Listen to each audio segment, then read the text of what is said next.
नमस्कार, बुलेटिन में आपका स्वागत है। मैं हूं आपके साथ जीनत सिद्दीकी। शुरुआत करते हैं खबरों की। राष्ट्रपति रामनाथ कोविंद आज से यूपी के 4 दिन के दौरे पर आ रहे हैं। लखनऊ पहुंचने के बाद राष्ट्रपति आज और कल कई कार्यक्रमों में हिस्सा लेंगे। इसके बाद 28 तारीख को वो गोरखपुर जाएंगे और फिर 29 तारीख को अयोध्या में राष्ट्रपति रामनाथ कोविंद रामलला के दर्शन पूजन भी करेंगे।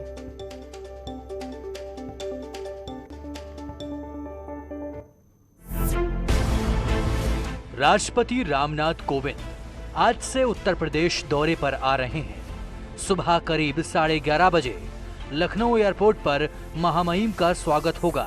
इसके बाद दोपहर करीब 12 बजे राष्ट्रपति राजभवन पहुंचेंगे। शाम करीब 4:50 पर राष्ट्रपति भीमराव अंबेडकर यूनिवर्सिटी के दीक्षांत समारोह में शिरकत करेंगे। 27 अगस्त को राष्ट्रपति लखनऊ में 3 कार्यक्रमों में हिस्सा लेंगे। पहला कार्यक्रम सैनिक स्कूल में होगा। इसके अलावा उत्तर प्रदेश के पूर्व मुख्यमंत्री संपूर्णानंद की मूर्ति का अनावरण और संजय गांधी मेडिकल कॉलेज के 26वें दीक्षांत समारोह में शिरकत करेंगे। 28 अगस्त को राष्ट्रपति रामनाथ कोविंद गोरखपुर पहुंचेंगे। गोरखपुर में महायोगी गुरु गोरखनाथ आयुष महाविद्यालय की आधारशिला रखने के साथ साथ महायोगी गोरखनाथ विश्वविद्यालय का उद्घाटन भी करेंगे। गोरखपुर में राष्ट्रपति के दौरे की तैयारियां करीब पूरी हो चुकी हैं। गोरक्षपीठाधीश्वर योगी आदित्यनाथ के सपनों का विश्वविद्यालय बनकर तैयार है। 28 अगस्त को राष्ट्रपति इसका लोकार्पण करेंगे। ये विश्वविद्यालय मेडिकल के साथ साथ टेक्निकल शिक्षा का बड़ा केंद्र बनेगा। महायोगी गोरखनाथ विश्वविद्यालय बनाने का सपना सीएम योगी ने देखा था और अब वो साकार होने वाला है। 28 अगस्त को राष्ट्रपति कोविंद इस यूनिवर्सिटी का लोकार्पण करेंगे। विश्वविद्यालय एक महाराज जी का सपना था, जो उस समय उन्होंने उत्तर प्रदेश सरकार के सहयोग से दीनदयाल उपाध्याय गोरखपुर विश्वविद्यालय की स्थापना की। लेकिन महाराणा प्रताप शिक्षा परिषद ने भी अपना विश्वविद्यालय स्थापित किया है, जिसका लोकार्पण माननीय राष्ट्रपति श्री रामनाथ कोविंद जी करने जा रहे हैं। 28 को हम उस लोकार्पण की तैयारी में लगे हुए हैं।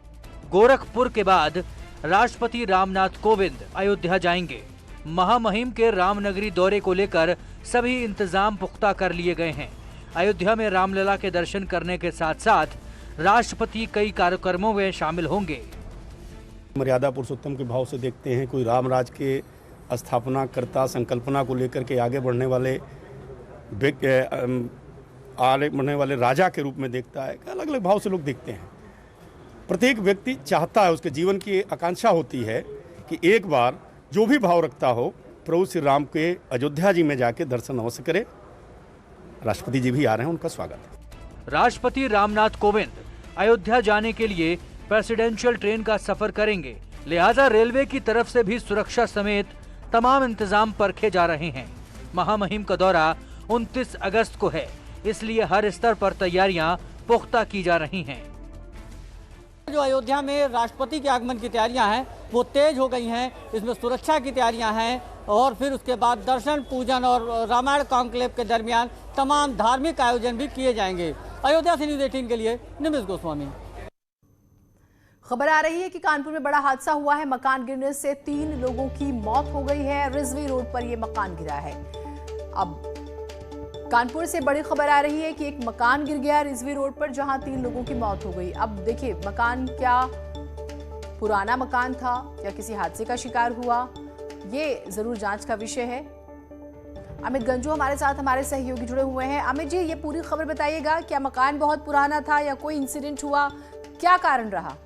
देखिए सीनत जी, मैं आपको बताना चाहूंगा कि कानपुर में लगभग नगर निगम का सर्वे किया जाए तो 1060 से ज्यादा ऐसे पुराने मकान हैं जो कभी भी गिर सकते हैं, क्योंकि पिछले दिनों लगातार बारिश हुई है। और ये जो रिजवी रोड जिसका जिक्र किया जा रहा है, वहाँ जितने भी मकान हैं अधिकतर पुराने या पुराने मकानों के साथ बने हुए हैं। अगर इस वाकया की बात की जाए तो इसमें मकान गिरा है जिसमें 3 लोगों की मौत हुई है दबके। हालांकि अधिकारी इसकी अभी पुष्टि नहीं कर रहे हैं और 5 लोग घायल बताए जा रहे हैं, जिन्हें उर्सला अस्पताल भेजा गया है। जी, बहुत शुक्रिया आपका तमाम जानकारियों के लिए। तो मकान क्योंकि पुराना था और जिस इलाके रिजवी रोड का हम जिक्र करें, हमारे सहयोगी ने जानकारी दी, यहाँ पर पुराने मकान बने हुए हैं और बारिश की वजह से आप देखते हैं कि मकानों में दरारें आ जाती हैं और अमूमन हर साल इस तरह के मकान जो है हादसे का शिकार होते हैं। 3 लोगों की जान गई है, 5 लोग घायल हैं जिनका इलाज कराया जा रहा है।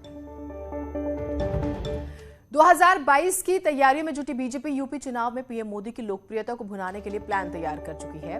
सूत्रों के हवाले से खबर है कि 2022 चुनाव को देखते हुए प्रधानमंत्री मोदी हर महीने यूपी के 3 दौरे करेंगे। ये सिलसिला सितंबर से चालू होगा। पार्टी ने इसका पूरा रोड मैप तैयार किया है। इस दौरान यूपी को कई योजनाओं की सौगात भी मिल सकती है। किसान आंदोलन और आगामी विधानसभा चुनाव को देखते हुए बीजेपी अब किसानों को साधने की कोशिश कर रही है। लखनऊ में मुख्यमंत्री योगी आदित्यनाथ, पश्चिमी यूपी के 150 किसानों से संवाद उन्होंने किया। इस दौरान किसानों ने सीएम के सामने अपनी समस्याएं और कई सुझाव भी दिए। मुख्यमंत्री ने भी किसानों को भरोसा दिलाया है कि सरकार उनकी हर समस्या का हल निकालेगी। साथ ही किसानों को संबोधित करते हुए मुख्यमंत्री ने बड़े ऐलान किए। कहा, सरकार पराली जलाने को लेकर किए गए मुकदमों को वापस लेने की तैयारी कर रही है और उन्होंने किसानों से अपील की कि आप किसी के बहकावे में ना आए। 8 वर्ष का गन्ना मूल्य का बकाया था।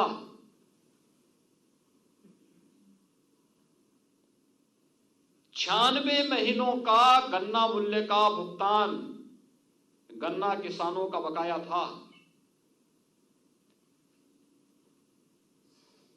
पिछले 4-4.5 वर्ष के कार्यकाल के दौरान हमारी सरकार ने 1,42,000 करोड़ रुपए का गन्ना मूल्य का भुगतान किया है।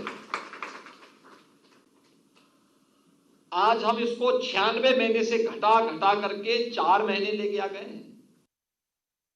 पर भी विचार करेगी और इस पर निर्णय लेगी कि फसल अवशेष जलाने के दौरान किसानों पर दर्ज जो मुकदमे हैं उन मुकदमों को समाप्त करने और उन पर जो आर्थिक दंड लगाया गया है इसको समाप्त करने के लिए भी सरकार अपनी कार्रवाई को आगे बढ़ाएगी, जिससे किसी भी किसान भाई को कहीं भी परेशानी न होनी पड़े। वहीं मुख्यमंत्री से बात करने के बाद किसानों ने बताया कि उन्होंने मुख्यमंत्री के सामने 3 प्रमुख मांगे रखी हैं, जिस पर सीएम ने भी सहमति जता दी है।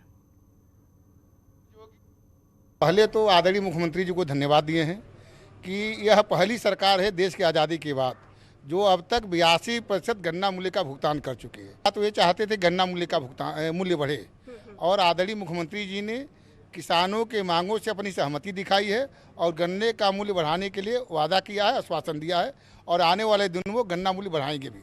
दूसरा, जो अवशेष फसल रह जाता है जिसको फरारी कहते हैं, जिसको जलाने पर मुकदमे लग गए थे, अर्थदंड लगा था, वो सारे के सारे मुकदमे वापस होंगे और जो अर्थदंड लगा था उसको वापस किया जाएगा।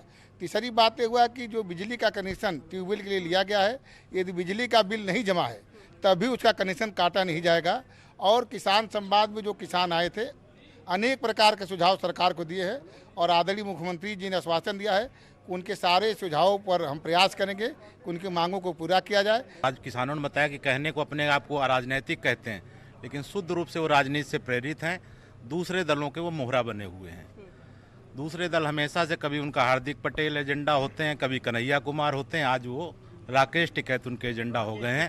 और तो गन्ना किसानों को तोहफे की तैयारी जो है वो हो चुकी है। यूपी में गन्ना किसानों के लिए सरकार की तैयारी, गन्ना मूल्य बढ़ाने का जल्द हो सकता है फैसला। पराली जलाने वाले किसानों पर से भी केस वापस हो जाएंगे और बिजली कनेक्शन भी नहीं कटेगा। बिजली बिल बकाया होने पर भी नहीं कटेगा। चीनी मिलें शुरू करने के लिए भी प्लान तैयार कर लिया गया है।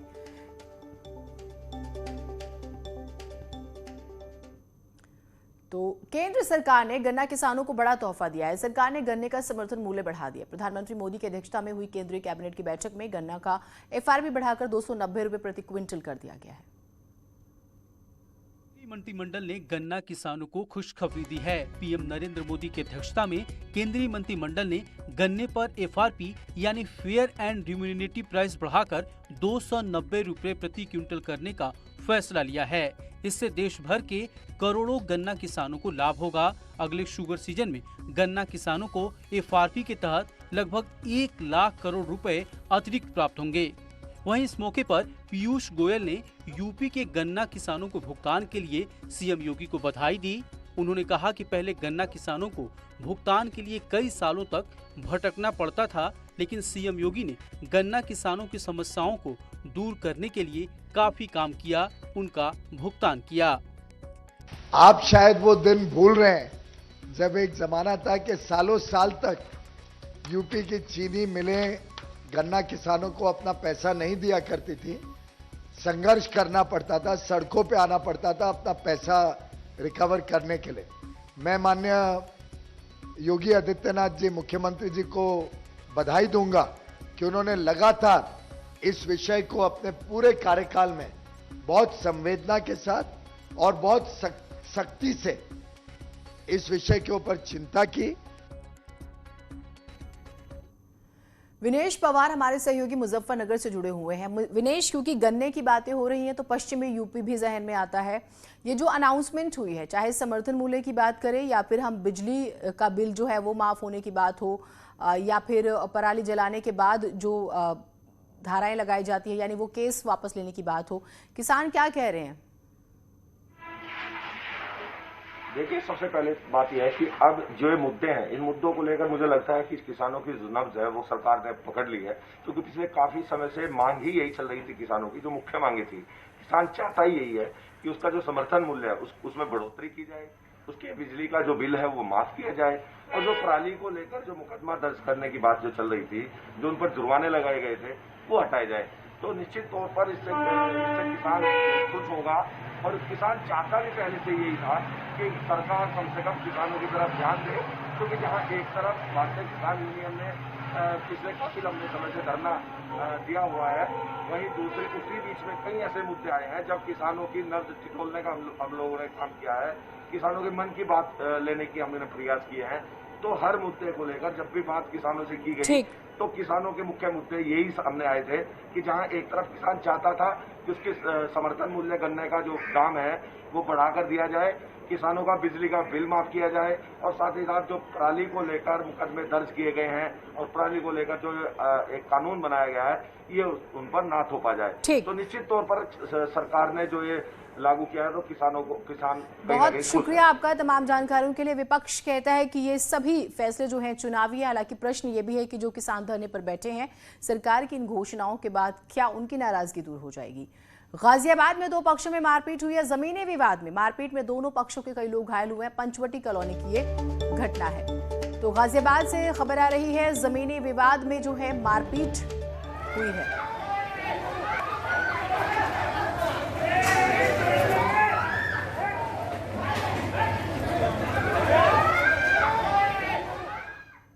एक छोटा सा ब्रेक ले रहे हैं, कहीं मत जाइएगा।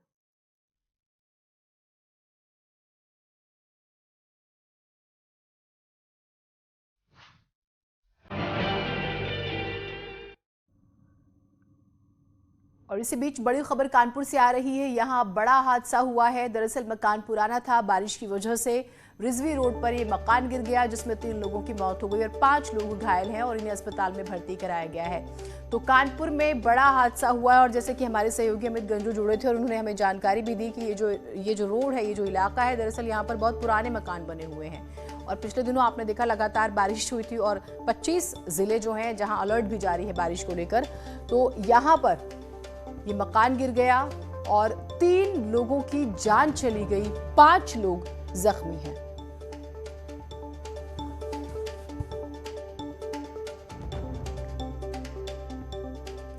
तो कानपुर से ये बड़ी खबर आ रही है, बेहद ही दुखद खबर। और अब ये भी सवाल कि जो वहां पर और मकान हैं उनको लेकर क्या कदम उठाए जा रहे हैं, क्या उन लोगों का पलायन कराया जा रहा है, क्या उन मकानों में भी दरारें हैं, प्रशासन अब कैसे कदम बढ़ाता है वो भी हम लगातार नजर बनाए हुए हैं। और अब बात करते हैं हैदराबाद के वाटर वॉरियर कल्पना रमेश की। हैदराबाद की बावड़िया वास्तुकला की अद्भुत ऐतिहासिक विरासतें हैं और कल्पना रमेश जैसे जल योद्धा इन्हें बचाकर न केवल नई जिंदगी दे रही हैं बल्कि इसके वजह से ग्राउंड वाटर का जो रिचार्ज है वो भी हो रहा है। अगर ऐसा नहीं होता तो ये ऐतिहासिक धरोहरें सिर्फ किस्से कहानियों तक ही सीमित रह जाते।